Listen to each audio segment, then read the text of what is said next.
Hi friends, welcome to Sathya food product. இன்றைக்கி நம்ம பார்க்க போகிறது வந்து மல்டிகிரெயின் ஆட்டா சப்பாத்திக்காக ரெடி பண்ணியிருக்கேன். மாவு வந்து பார்த்திங்கன்னா உங்களுக்கு பூரி போட்டிங்கன்னா கொஞ்சம் சீக்கிரம் செவந்துடும், அவ்வளோதானே தவிர மற்றபடி சூப்பராக இருக்கும். ஏன்னா ப்ரோட்டீன் ரிச், அதனால் மல்டிகிரெயின் வந்து நம்ம பெரியவங்கலேருந்து சின்ன குழந்தைங்க வரைக்கும் கொடுக்கலாம். குழந்தைங்க சில பேர்லாம் சுண்டல்லாம் லைக் பண்ண மாட்டாங்க. அந்த மாதிரி இருக்கிறப்ப எல்லா கிரெயின்ஸும் அதில் போயிடுறதுனால நியூட்ரிஷன் வேல்யூ நல்லா ஜாஸ்தியாக இருக்கும், நல்லாயிருக்கும். ஓகேங்களா? நம்ம இன்றைக்கி பார்க்க போகிறது மல்டிகிரெயின் ஆட்டோவுடைய சப்பாத்தியும் அதுக்கு சைட் டிஷ்ஷாக வந்து நூக்கலில் வந்து கிரேவி பார்க்க போகிறோம், குருமா. ஓகேங்களா? அதுக்கு தேவையான பொருள் என்னென்னா சப்பாத்தி மாவு, அதுக்கு சால்ட்டு, அடுத்தது நூக்கல் குருமாவுக்கு வந்து வெங்காயம், தக்காளி, பச்சை மிளகா, புதினா, கொத்தமல்லி, கருவேப்பிலை, நூக்கல். நான் வந்து கிரேவி இதுக்காக வைக்கிறதுனால நான் கொஞ்சம் ஃப்ளேவருக்காக கசகசா, முந்திரி, தென் தேங்காய் வச்சுருக்கேன். ஸ்பைசஸ் வேணுங்கிறவங்க அதுக்கு தகுந்த மாதிரி போட்டுக்கோங்க. நம்ம பிராண்டோடைய மஞ்சத்தூள், தென் வந்து பிஞ்ச் ஆஃப் கரம் மசாலா போட்டால் கொஞ்சம் நல்லா இருக்குமேங்கிறதுக்காக கரம் மசாலா கொஞ்சம் எடுத்து வச்சு. வாங்க வீடியோக்குள்ளே போகலாமா? ஃபஸ்ட்டு சப்பாத்தி மாவு பிசைஞ்சு வச்சுட்டு அது ஊறிட்டு இருக்க கேப்பில் வந்து நம்ம குருமா ரெடி பண்ணிக்கலாம். தேவையான அளவு சால்ட் போட்டுக்கோங்க.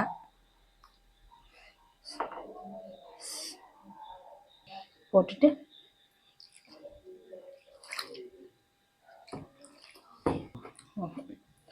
சப்பாத்தி மாவு பதத்துக்கு நம்ம மாவு ஃபஸ்ட்டு பிசைஞ்சு எடுத்துக்கலாம்.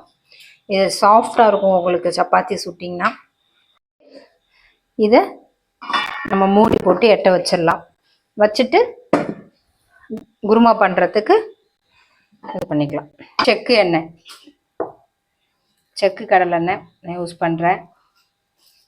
ஆயில் தேவையான அளவு ஊற்றிட்டு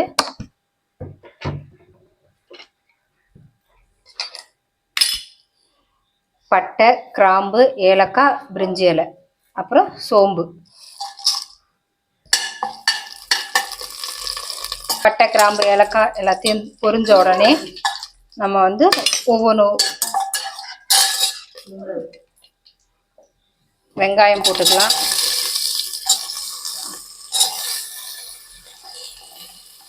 பச்சை மிளகா, நான் காரத்துக்கு வெறும் பச்சை மிளகா மட்டும்தான் யூஸ் பண்ணுறேன். ஓகேங்களா? புதினா வந்து உங்களுக்கு ரொம்ப ஃப்ளேவராக இருக்கும், நல்லாயிருக்கும் டேஸ்ட். கருவேப்பிலை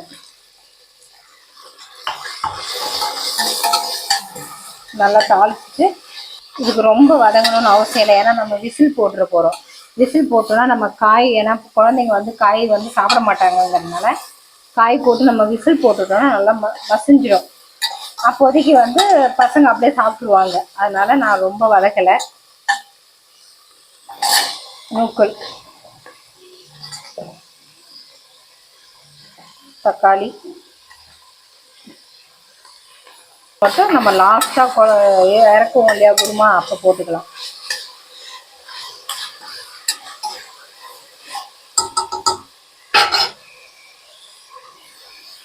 கொஞ்சோண்டு மஞ்சத்தூள்.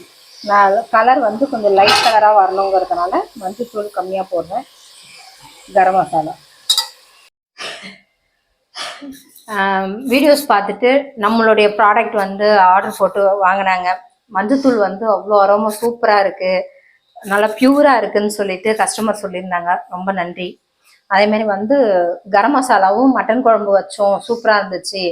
அப்படி இட்லி பொடி, புளியோதரை எல்லாத்துக்குமே ரிவ்யூ வந்துட்டுருக்கு. ரொம்ப நன்றி எல்லோரும் ரிப்ளை பண்ணதுக்கு. ஏன்னா வாங்கிட்டு அப்படியே விடாமல் ப்ராடக்ட் நல்லா இருக்குன்னு சொல்கிறாங்க இல்லையா, அதுவே ஒரு அச்சீவ்மெண்ட்டு. அதனால தான் சொல்கிறேன். நம்ம பிராண்டு மஞ்சத்தூள் பற்றி ஏற்கனவே சொல்லியிருப்பேன்.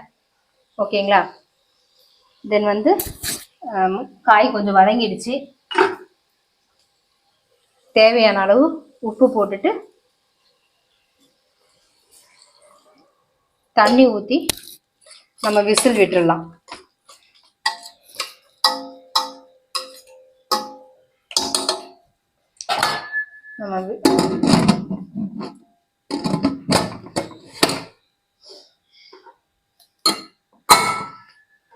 அது விசில் வர்ற கேப்பில் வந்து நம்ம வந்து தேங்காய், முந்திரி அண்டு கசகசா எடுத்து வச்சுருக்கோம் இல்லையா, அதை நம்ம அரைச்சிட்டு வந்துடலாம். ஓகே, ஒரு 3 விசில் வந்துருச்சு, நம்ம ஆஃப் பண்ணிடலாம். ஆஃப் பண்ணிவிட்டு இது விசில் அடங்குறப்ப தனியாக எடுத்து வச்சிடலாம். அந்த கேப்பில் வந்து நம்ம சப்பாத்தி ரெடி பண்ணிடலாம். நான் வந்து தேங்காய், முந்திரி, கசகசா அரைச்சி ரெடியாக வச்சுட்டேன். விசில் அடங்கினோடனே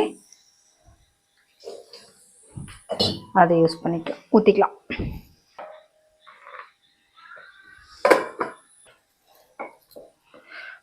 இப்போ இந்த நூக்கல் போட்ட செஞ்ச குருமாவில் வந்து பார்த்தீங்கன்னா நீங்கள் வந்து கேரட்டு, உருளைக்கிழங்கு, பீன்ஸு, ஃப்ரெஷ் பட்டாணி எது வேணாலும் நம்ம யூஸ் பண்ணிக்கலாம்.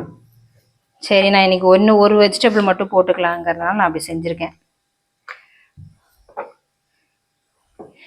இது மல்டிகிரெயின் போட்டிருக்கறனால நமக்கு சப்பாத்தி வந்து பார்த்தீங்கன்னா கொஞ்சம் அந்த நார்மல் கோதுமை மாவோட இது கொஞ்சம் டிஃப்ரெண்ட்டாக இருக்கும், நடத்துறதுக்கும் சரி சாப்பிட்றதுக்குமே. என்ன இது வந்து நடத்துறதுக்கு வரலலாம் இல்லை, கொஞ்சம் பொறுமையாக செய்யணும். ஃபாஸ்ட்டாக செஞ்சோன்னா வேலைக்கு ஆகாது. ஓகே, இப்போ சைமல்டேனியஸாக நான் சப்பாத்தி போடுறோம். இது கொஞ்சம் விசில் அடங்கினோடனே இதை நம்ம அரைச்சி வச்சுருக்கோம் இல்லையா, அதை போட்டுட்டு இது பண்ணிக்கலாம். தேங்காய், முந்திரி, கசகசா போட்டு அரைச்சி வச்சுருக்கிறேன். விசில் அடங்கினோடனே இதை போட்டு ஒரு கொதி வந்தோடனே நம்ம ஆஃப் பண்ணிடலாம். முடியும்.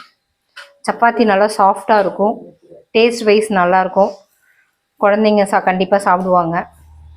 பூரியும் போட்டுக்கலாம். தோசை, கோதுமை தோசை ஊற்றுறவங்க கூட இதை நம்ம நார்மலாக சால்ட்டை போட்டு அப்படியே கரைச்சி தோசை ஊற்றினாலும் நல்லாயிருக்கு. இதில் ஒரு கஸ்டமர் வந்து இட்லி பொடி வந்து அவ்வளோ சூப்பராக இருந்துச்சு, என்ன சொல்கிறதுன்னா காலியாகிடுமோ பார்த்து பார்த்து யூஸ் பண்ணேன், அவ்வளோ டேஸ்ட்டாக நல்லா இருந்துச்சு அப்படின்னாங்க. ரொம்ப நன்றி அவங்களுடைய ரிவ்யூக்கு. கால் பண்ணியே பேசினாங்க. விசில் அடங்கிடுச்சு. விசில் நம்ம அரைச்சி வச்சுருக்கோம் இல்லையா, தேங்காய், முந்திரி, கசகசா அதெல்லாம் ஊற்றிடலாம். ஊற்றிட்டு சைமல்டேனியஸாக சப்பாத்தி ரெடி ஆயிடுச்சு. அரைச்சி ஊற்றணும் இல்லையா, ஒரு கொதி வந்ததும் நம்ம கட் பண்ணி வச்சுருக்கிற மல்லி, கொத்தமல்லி தழை போட்டுக்கலாம். போட்டுட்டா gravy ready, kurma ready. Okay, போதும், ஆஃப் பண்ணிடலாம்.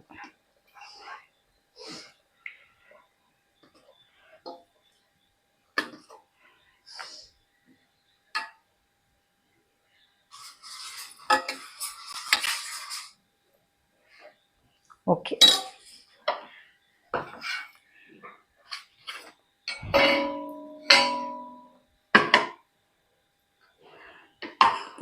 நம்மளுடைய மல்டிகிரெயின் ஆட்டோ சப்பாத்தியும் நூக்கல் குருமாவும் ரெடி ஆயிடுச்சு. பாருங்கள் சப்பாத்தி எவ்வளோ சாஃப்டாக இருக்குன்னு. அவ்வளோ சாஃப்டாக இருக்கும் சப்பாத்தி. சூடாக இருக்குது பார்த்து. தேங்காய் போட்டுட்டு ரொம்ப நாளைக்கு கொதிக்கக்கூடாது, ஏன்னா தேங்காய் வந்து ஒரு மாதிரி தெரிஞ்ச மாதிரி ஆகிடும். ஜஸ்ட் ஒரு கொதி வந்தாலே போதும். நான் காரத்துக்கு வெறும் பச்சை மிளகாய் மட்டும் போட்டிருக்கேன். உங்களுக்கு கலர் சேஞ்ச் ஆனால் பரவாயில்ல அப்படிங்கிற மாதிரி இருந்துச்சுன்னா மிளகாத்தூள் போட்டுக்கலாம், தனி மிளகாத்தூள் போட்டுக்கலாம். ஸ்பைஸ் உங்களுக்கு எப்படி வேணுமோ காரம் அந்த மாதிரி. இதுவே வந்து நம்ம கேரட்டு, பீன்ஸ்லாம் போட்டோம்னா கொஞ்சம் கிரேவி வந்து கலர்ஃபுல்லாக இருக்கும். இதை ஒயிட் குருமாவாக பண்ணோன்னா நம்ம எல்லோ கலர் மஞ்சத்தூள் போடாமல் அப்படியே செஞ்சோன்னா ஒயிட் குருமா மாதிரி நல்லாயிருக்கும். ஓகேங்களா, இது சப்பாத்தி, பூரி, பரோட்டா எல்லாத்துக்குமே இந்த குருமா நல்லாயிருக்கும்.